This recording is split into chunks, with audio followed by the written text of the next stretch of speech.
I'm so glad you all like this cannabis spirituality stuff. So today we'll share one book and some advice that I got from an old coin forger. I'm Lex Pelger. I do canna education for CV Sciences, the makers of Plus CBD, who has CBD and THC to help you connect to the divinity. A great book to check out is Stephen Gray's Cannabis and Spirituality, because it's not just by him, though he is an excellent, sweet Canadian on this stuff, but it is a collection of essays by a whole bunch of thinkers on how to use cannabis in a spiritual way. Now for the advice that was transmitted to me. When I was out west doing research for my books, I met a lot of interesting characters, and one was this old coin forger who took me in for a bit and told me about his experience with cannabis and had some excellent advice about what he eventually found worked for him. Because as a young person, he used a lot of cannabis and psychedelics and knew that there was something there, but he was trying to party. And then he got into being a father and his job, forging coins, and other things, and was busy for 20 years. And then he said one day a friend happened to have a joint, and he took one puff, and then the friend left.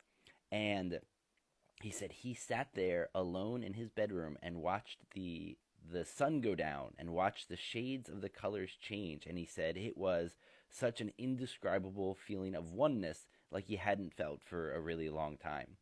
And after a little experimentation, he figured out the best thing that worked for him. It is to have one joint, and he always wakes up at 5 a.m. He's one of those kind of guys. And at 5 a.m., he wakes up and he takes one very small hit off of that joint. And then he sits on his bed with his journal by his side, and he just sits there.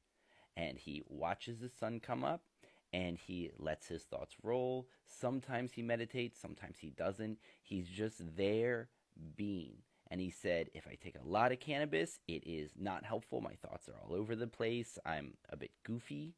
But he said, with one, it was such a sharpening of self to figuring out what he wanted to do with his day, with his life. And so I think some of the best advice is find a routine that makes it a spiritual experience for you. Do something that would have been spiritual for you anyway, like spending half an hour by yourself to start your day. And then add just a tiny bit of cannabis in it. I think there's a lot to be said for microdosing of THC specifically. So that's some of the advice I've gotten on how to use this spiritually. I think I'm going to make some other videos about history, so feel free to ask me anything.